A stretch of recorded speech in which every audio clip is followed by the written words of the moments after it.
Hi, this is Krista, and I just wanted to talk with you for a few moments today about something that I've been reading a little bit about. It first started out, I was reading a devotional on the Bible app about throne room prayers, and it was just going through different ways and different seasons and, different avenues of prayer. And one of the sections that they had was diversity in prayer. And I kind of loved reading that section, and I started studying it a little bit more and just reading different things about that. And what I think ultimately is God loves diversity. He made all of us in his image, and we're all different.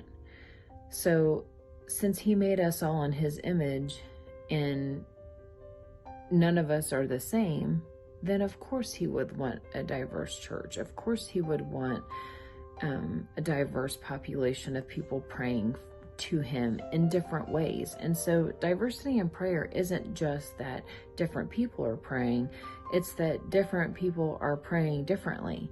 And because of that, I think he loves the different prayers that he gets. He loves the different avenues that we take when we're in prayer to and with him. And it's just different relationships. The relationship and prayer walk that I have with Jesus is very different than, my husband or my children or someone else at my church. So, and I think that was his intention. He wanted us to be different. He wanted us to come to him differently.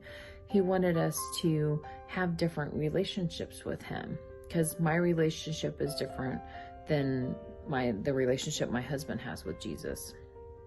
So, and diversity in prayer, I think, is the same. Some people have prayer journals. Some people write their prayers down. Some people are very quiet and soft-spoken in their prayer. And then you have, people like me who are loud and boisterous and vocal and bold in prayer.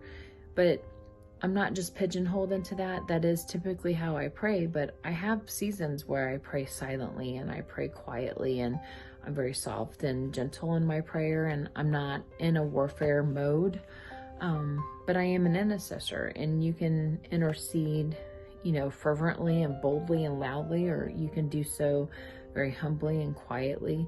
It just depends on the season that he brings you through and the way that he wants you to pray. So I think diversity in prayer is a beautiful thing. It's all about the different levels of relationship and, spiritual maturity and different areas in your walk with God. And I think that it's a beautiful thing to grow through. I think it's a beautiful thing to see. So, and just from what I've been able to find and read, there really isn't a way that the Lord tells you specifically how to pray other than the Lord's Prayer. So I truly think that there are as many different ways to pray as there are praying people. So no matter how you pray, I just want to encourage you to get into that realm of prayer, get into that praise and worship, and engage in that meaningful relationship that you can have with Jesus. Go deeper into that relationship. He's the lover of your soul. He's the one that is the answer to every problem, and he just wants to have that relationship with you. So go deeper into that relationship. Ephesians 6:18 says, pray in the Spirit at all times and on every occasion. Stay alert and be persistent in your prayers for all believers everywhere. And that's in the NLT version. And then Matthew 7:7-8 says, ask and it shall be given you, and ye shall knock, and seek and ye shall find, knock and it shall be opened unto you. For everyone that asketh receiveth, and he that seeketh findeth, and to him that knocketh it shall be opened. He loves hearing from us. He loves having that relationship with us. So I think we just need to allow that engagement to happen. We need to use the door into his presence, which I believe wholeheartedly is prayer. We need to make sure that we use that door frequently. I want him to recognize my voice. I want him to know, there's Krista, she's praying. I want him to recognize my voice.